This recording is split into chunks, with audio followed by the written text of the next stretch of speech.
अनुजाला brain tumour आहे हे समजताच राघवच्या पायाखालची जमीनच सरकली. तो तिथेच धाडकन खाली बसला. तितक्यात कॅबिनमधून डॉक्टरांचे काही शब्द त्याच्या कानावर पडले. आत कॅबिनमध्ये डॉक्टर म्हणाला, तुम्ही निर्धास्त राहा. ती अनुजा आता फक्त काही दिवसांचीच पाहुणी आहे. समोरून संतापलेला आवाज आला, किती दिवसापासून तुझी हीच बडबड ऐकतोय मी. एक गोष्ट लक्षात ठेव, जर तू तिला मारलं नाहीस तर तूही वाचणार नाहीस. अरे अरे, तुम्ही हे काय बोलताय? डॉक्टर घाबरत म्हणाला. आजपर्यंत तुम्ही सांगितलं तसंच तर केलंय मी. तुमच्या सांगण्यावरून अनुजाचे खोटे रिपोर्ट्स तयार केले. तिला चुकीची औषधं दिली. आता तर आपला विजय जवळ आलाय. जास्तीत जास्त 2 दिवस. त्यापेक्षा जास्त ती जगणार नाही. त्यानंतर ती मुलगी तुम्हाला कुठेच दिसणार नाही आणि कुणाला आपल्यावर संशय सुद्धा येणार नाही. मेडिकल रिपोर्टनुसार हेच सिद्ध होईल की तिला ब्रेन ट्यूमर होता. डॉक्टर स्वतःच्याच धुंदीत बोलत होता आणि बाहेर उभा असलेला राघव हे सगळं ऐकत होता. त्या सगळ्या गोष्टी ऐकल्यानंतर तो पूर्णपणे हादरून गेला. अनुजाला ब्रेन ट्यूमर आहे या पहिल्याच धक्क्यातून तो अजून बाहेर आला नव्हता आणि त्यातच त्याला दुसरा धक्का बसला. अनुजा पूर्णपणे ठीक होती, पण कुणीतरी तिला मारण्याचा प्रयत्न करत होतं. पण कोण? हेच विचार करत तो हळूहळू मागे सरकू लागला. अजूनही त्याचा मेंदू सुन्न झाला होता. हजारो विचार त्याच्या डोक्यात आणि मनात घोंगावत होते. अनुजाचा चेहरा सारखा त्याच्या डोळ्यासमोर येत होता. त्याची पावलं बाहेरच्या दिशेने वळली. मनातच तो स्वतःशीच म्हणाला, आत्ता समजतंय त्या दिवशी अनुजाने माझ्याशी लग्नाला का नकार दिला, सियाची आई बनायला का नकार दिला. त्यांनी हे सगळं जाणून बुजून केलं, स्वतःला वाईट बनवलं, फक्त सियाला कुठलाही त्रास होऊ नये म्हणून. आणि मी वेडा तुम्हाला काय काय बोलत गेलो, पण तुमच्या ह्या चांगुलपणामुळे पुन्हा एकदा माझं मन तुमच्यावर जडलं. प्रेम तर आधीच झालं होतं, पण आज तुमच्यावर जीवापाड प्रेम करू लागलोय मी. अचानक त्याला डॉक्टरांचे शब्द आठवले, जास्तीत जास्त 2 दिवस, त्यापेक्षा जास्त ती जिवंत राहणार नाही. हे आठवताच तो आतून हादरला. तो लगेच अनुजाच्या घरी जाण्यासाठी निघाला. एकदा तुम्हाला गमावलंय, आता पुन्हा गमावू देणार नाही. मी येतोय तुमच्याकडे, असं म्हणत त्याने गाडी भरधाव वेगात रस्त्यावर पळवली. दुसरीकडे सम्राटचं कुठल्याच कामात मन लागत नव्हतं. सकाळपासून जी बेचैनी त्याच्या मनाला कुरतडत होती ती आता आणखीनच वाढली होती. काहीतरी चुकीचं होणार आहे ही भीती त्याला आतून खात होती. शेवटी त्याने सगळं काम बाजूला ठेवलं आणि घरी निघाला. इकडे घरात सुहाणी आपल्या खोलीत बसली होती. तिची नजर सतत घड्याळावर जात होती. जसजसा वेळ पुढे जात होता तसा तिची धडधड वाढत होती. सम्राटला अनुजाबद्दलचं सत्य कळल्यावर तो कसा रिॲक्ट करेल, स्वतःला कसं सावरून घेईल आणि सगळ्यात मोठा प्रश्न, तो कोणाला निवडेल, हेच विचार तिच्या मनात सतत फिरत होते. तिने डोळे मिटले आणि सम्राटचा हसरा चेहरा तिच्या डोळ्यासमोर तरळला. ती खोल श्वास घेत मनातच म्हणाली, माझ्यासाठी तुमचा आनंद सगळ्यात महत्वाचा आहे. मग तुम्ही कुणालाही निवडा, मी प्रत्येक परिस्थितीत तुमच्या सोबत असेन. हे विचार करताच तिच्या ओठांवर हलकीशी स्माईल आली. तेवढ्यात खोलीचा दरवाजा उघडला आणि सम्राट आत आला. आत येताच त्याने सुहाणीच्या चेहऱ्यावरचं हसू पाहिलं आणि त्याच्या बेचैन मनाला अचानक शांतता मिळाली. त्याच्या चेहऱ्यावरही हसू उमटलं. तो हसतच तिच्या जवळ गेला आणि तिला घट्ट मिठी मारत म्हणाला, I miss you so much. सुहाणीही त्याच्या पाठीवर हात घट्ट करत म्हणाली, I miss you too mister सडू. हे ऐकताच सम्राट खोटा राग दाखवत तिच्याकडे पाहत म्हणाला, अजूनही सडू. सुहाणी तिचं नाक त्याच्या नाकाला घासत हसून म्हणाली, माझे चांगलेवाले सडू. हे ऐकता सम्राट हसू लागला. तू पण ना कमाल करतेस, असं म्हणत त्याने पुन्हा तिला आपल्या मिठीत घेतलं. सुहाणी हलक्या आवाजात म्हणाली, बरं तुम्ही पटकन फ्रेश होऊन या, तोपर्यंत मी आपल्या दोघांसाठी कॉफी बनवते. जसं तुम्ही म्हणाल मॅडम, सम्राट तिला चिडवत म्हणाला आणि वॉशरूम मध्ये निघून गेला. सुहानीने घड्याळाकडे पाहत म्हटलं, सम्राट तर आलेत, पण तू कधी येणार अनुजा? बघ, तुझं वचन मोडू नकोस. दुसरीकडे अनुजा ही बेचैन होऊन घरात इकडून तिकडे फेऱ्या मारत होती. सुहाणीचे शब्द अजूनही तिच्या मनात घुमत होते. सत्य समोर आल्यानंतर पुढे काय होईल याची कल्पना तिलाही होती आणि ह्याच विचाराने तिचं मन घाबरून जात होतं. ती स्वतःशीच म्हणाली, ज्याची भीती होती तेच झालं. माझ्यामुळे तुम्हा दोघांचा संसार उद्ध्वस्त व्हावा हे मला अजिबात नकोय. हो, हे खरं आहे की मी आजही सम्राटवर तितकंच प्रेम करते, पण एक सत्य हेही आहे की सम्राट आता माझा नाही. मला सम्राटवर प्रेम करण्याचा हक्क अजूनही आहे, पण त्याला स्वतःचं म्हणण्याचा हक्क माझ्याकडे नाही. ती खोल श्वास घेत पुढे म्हणाली, जर त्याला माझं व्हायचंच असतं, तर तो खूप आधीच माझा झाला असता. पण आता तो फक्त आणि फक्त तुझा आहे सुहानी, फक्त तुझा. आणि मला कोणत्याही परिस्थितीत तुम्हा दोघांच्या मधात येण्याची इच्छा नाही. असं म्हणत तिच्या डोळ्यात पाणी तरळलं. मी खूप खुश आहे सम्राटसाठी, तुम्हा दोघांसाठी. नेहमी असेच एकत्र राहा. मग तिची नजर घड्याळाकडे गेली. माहितीये मला, तू माझी वाट पाहतेस, पण माफ कर सुहानी, मी माझं वचन मोडते. असं म्हणत ती आत खोलीत निघून गेली. दुसरीकडे राघव भरधाव वेगाने बाईक चालवत होता, जेणेकरून तो लवकरात लवकर अनुजाकडे पोहोचू शकेल. आता पुन्हा अनुजाला ती चुकीचं औषध घेऊ द्यायचं नाही, या विचारातच तो बाईक चालवत होता. इकडे सम्राट फ्रेश होऊन बाहेर आला. समोरच सुहाणी 2 कप कॉफी घेऊन त्याची वाट पाहत उभी होती. तिच्या चेहऱ्यावर एक वेगळंच तेज होतं, एक वेगळी शांतता आणि आनंद होता. कारण तिला माहित होतं की ती जे करत आहे ते योग्य आहे आणि पुढे जे काही होईल तेही योग्यच असेल. सम्राट टॉवेल बाजूला फेकत तिच्या जवळ गेला आणि तिच्या गळ्यात हात टाकत म्हणाला, कमाल आहे, कालपर्यंत उदास होतीस आणि आज इतकी खुश दिसतेस. हा माझ्या प्रेमाचा परिणाम आहे की अजून काही? तो तिला चिडवत म्हणाला. सुहाणीने प्रेमाने त्याच्या गालावर हलकीशी चापट मारत म्हटलं, तुम्ही पण ना, माहितीये, आज मी अशा एका व्यक्तीला भेटले जिने मला खरं प्रेम म्हणजे काय असतं हे शिकवलं. सम्राट तिला हळूच जवळ ओढत म्हणाला, असं का? कोण बरं भेटलं माझ्या बायकोला की मला सोडून ती दुसऱ्यांचं कौतुक करते? कोण आहे ती व्यक्ती? मलाही कळू दे जरा. हे ऐकताच सुहाणीच्या हृदयाची धडधड वाढली. कारण तिला माहित होतं, आता ती जे बोलणार आहे त्यानंतर त्यांच्या आयुष्याला वेगळंच वळण मिळणार आहे. काय झालं? कुठे हरवलीस?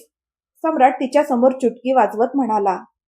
अनुजा, सुहाणी त्याच्या डोळ्यात पाहत म्हणाली.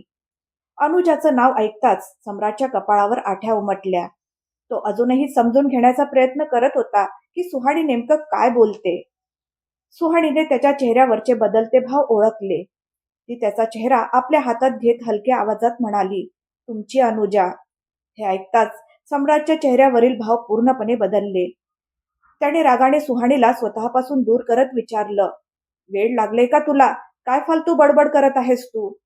त्याला खूप राग आला होता, पण सुहाणीकडे पाहून तो स्वतःवर कसा बसा ताबा ठेवत होता. त्याच्या मनात एकच प्रश्न घोळत होता, त्याने तर कधी सुहाणीला अनुजाबद्दल सांगितलं नव्हतं, मग तिला हे सगळं कसं माहीत झालं? सुहाणी पुन्हा त्याच्या जवळ जात म्हणाली, माझं एकदा ऐकून तरी घ्या. तुम्हाला जे माहीत आहे ते पूर्ण सत्य नाहीये. ती अनुजा. सम्राटने तिचं बोलणं मध्येच तोडत संतापाने म्हटलं, बस, खूप बोललीस तू. आणि काय म्हणालीस? तिला भेटून तुला खरं प्रेम काय असतं हे कळालं. माझ्या समोर त्या धोकेबाज मुलीचं नावही घेऊ नकोस.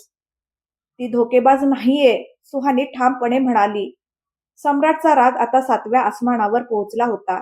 त्याच्या डोळ्यात संताप स्पष्ट दिसत होता. तो लाल बुंद डोळ्यांनी सुहानीकडे पाहत होता.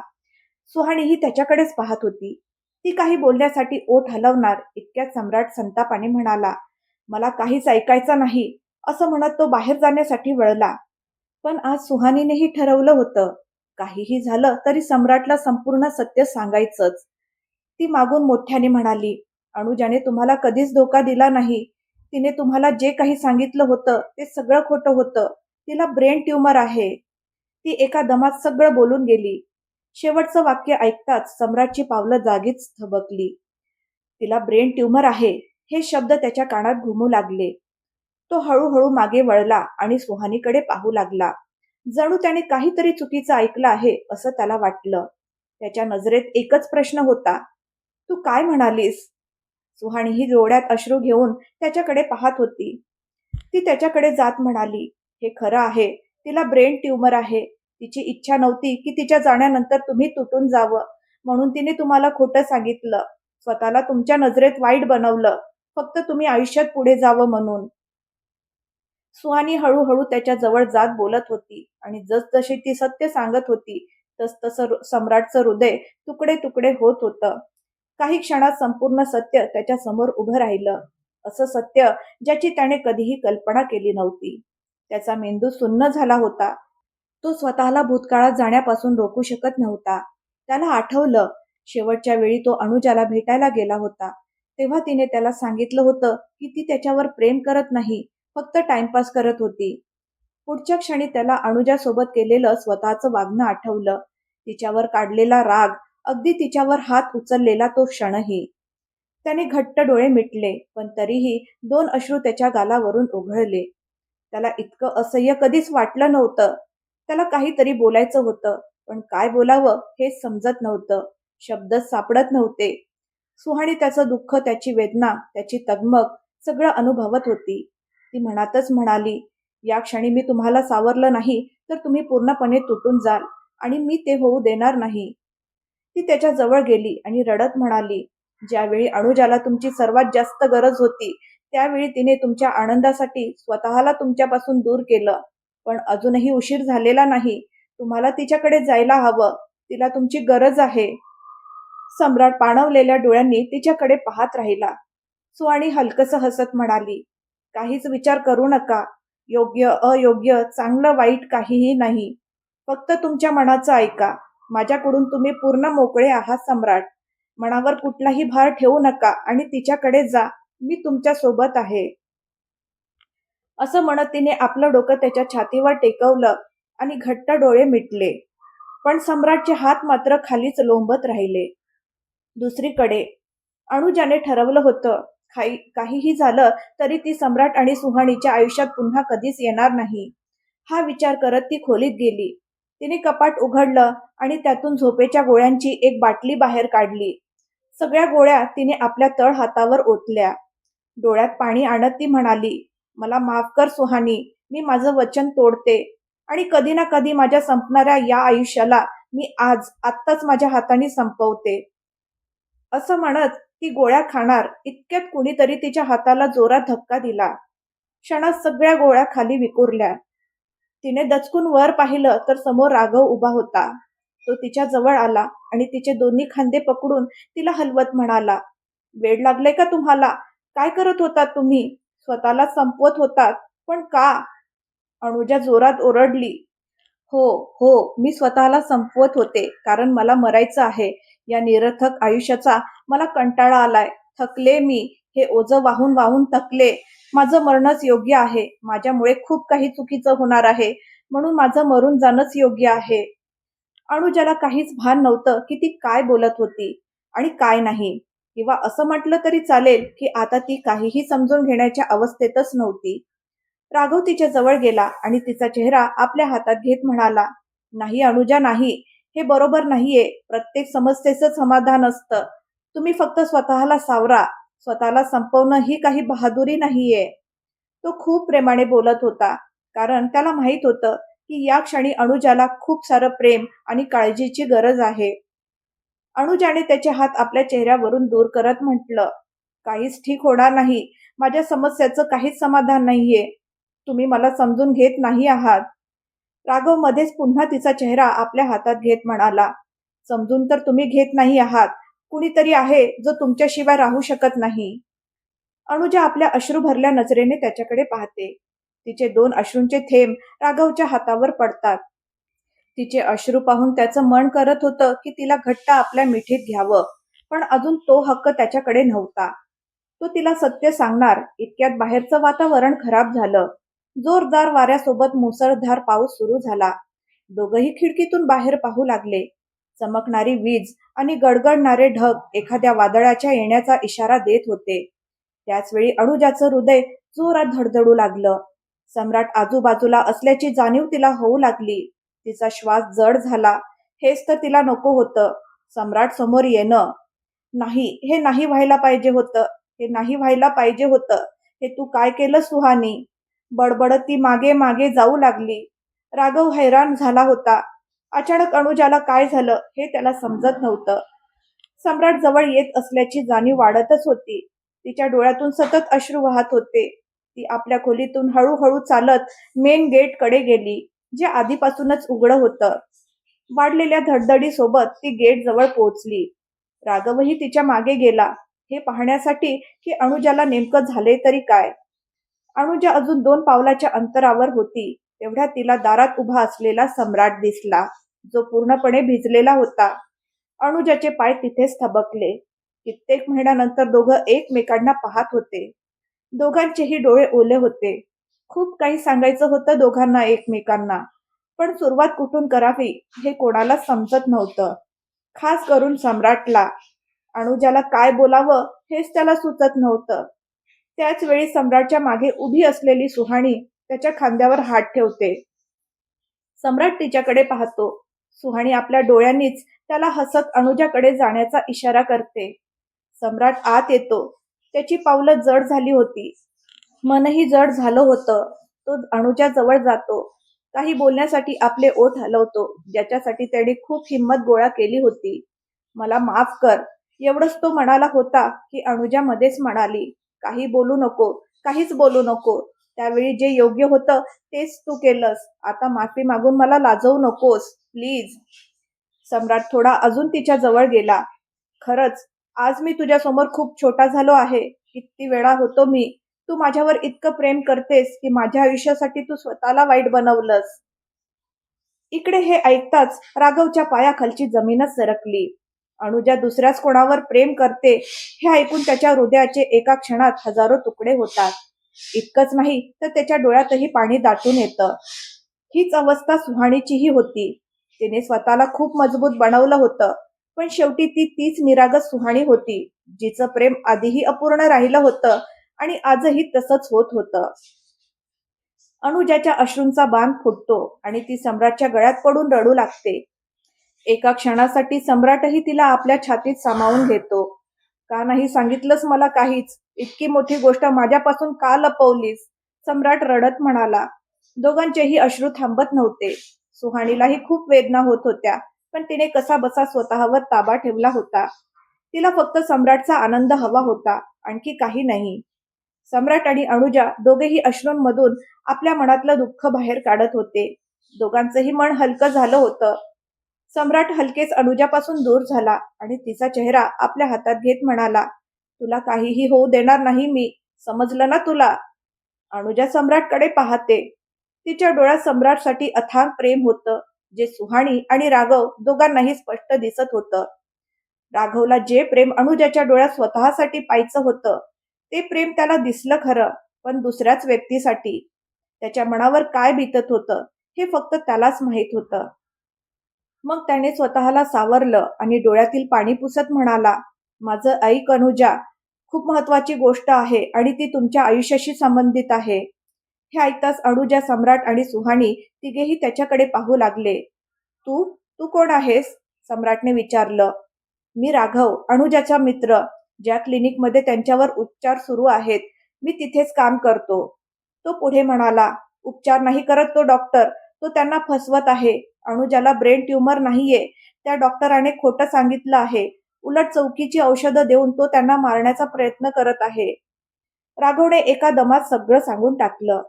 आणि हे ऐकताच तिघांच्याही पायाखालची जमीन सरकली. तिघही पूर्णपणे हादरले होते. काय?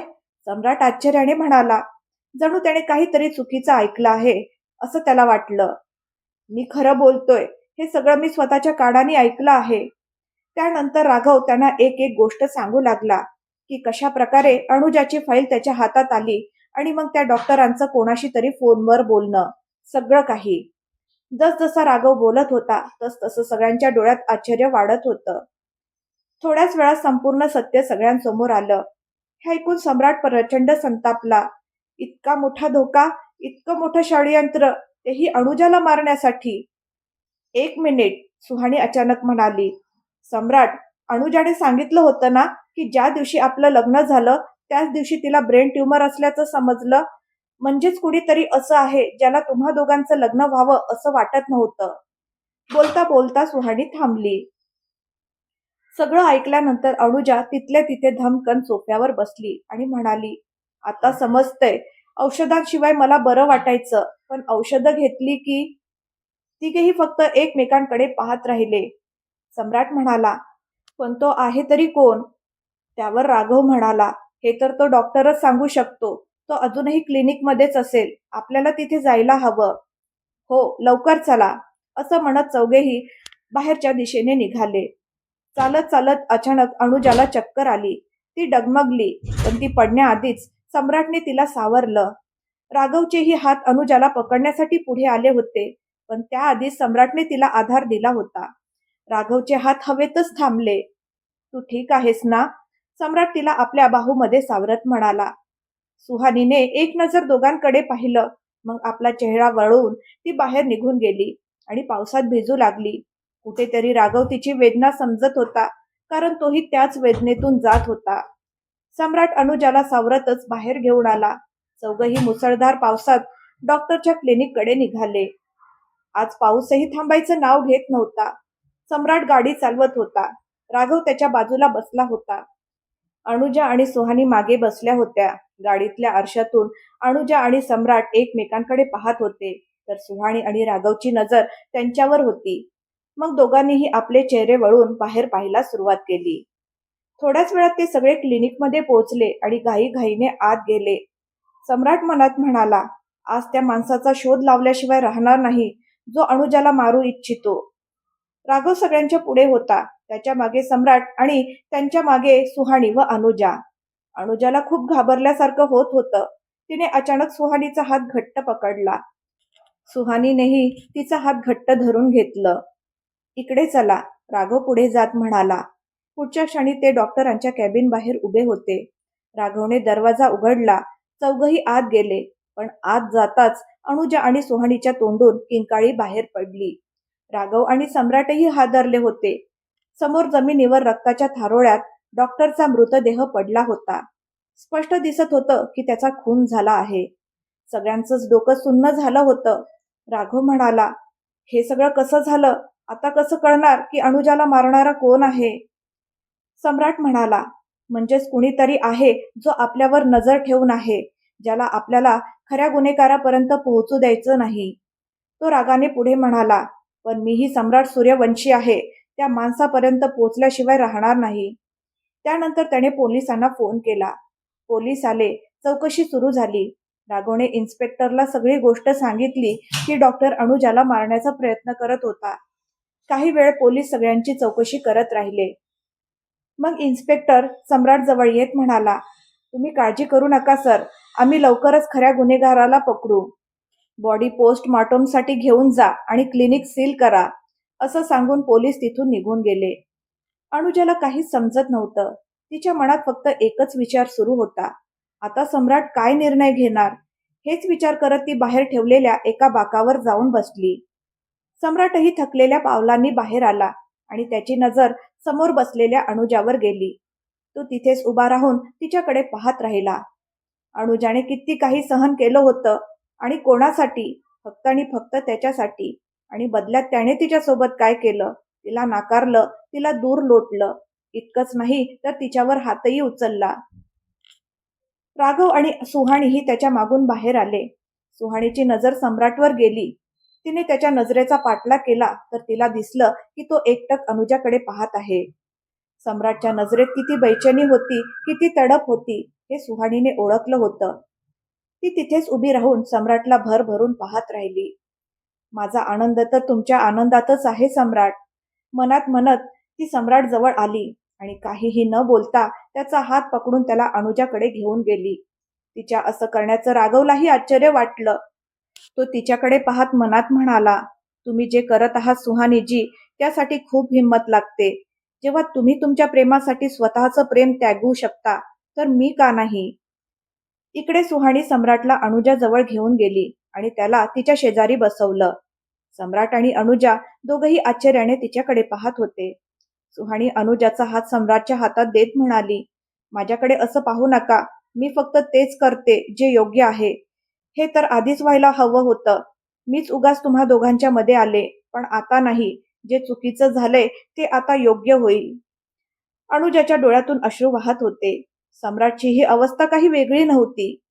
सम्राट काही बोलण्यासाठी आपले ओठ हलवतो, पण सुहाणी मध्येच त्याच्या ओठांवर बोट ठेवत म्हणाली, काही बोलू नका सम्राट, मी आनंदी आहे, खूप आनंदी आहे. माझ्यासाठी मनात कोणतंही ओझं ठेवू नका, फक्त तुम्ही आनंदी राहा. असं म्हणत तिने त्याच्या हातावर हळूच किस केलं आणि मग ती बाहेर निघून गेली. मित्रांनो, काय वाटतं तुम्हाला? सुहाणीने जे केलं ते बरोबर आहे का? सम्राट कोणाची निवड करेल? पण एक गोष्ट मात्र नक्की, अनुजा इतकी स्वार्थी नाही की सुहाणीला दुखावून ती आपला आनंद निवडेल. सगळे एकमेकांच्या खुशीखातीर आपल्या आनंदाचं बलिदान देत होते. पण कोणाच्या आयुष्यात कोणाचं सुख येईल हे तर येणारी वेळच सांगेल. भेटूया पुढच्या भागात. आजचा भाग तुम्हाला कसा वाटला मला कमेंट करून नक्की सांगा. धन्यवाद.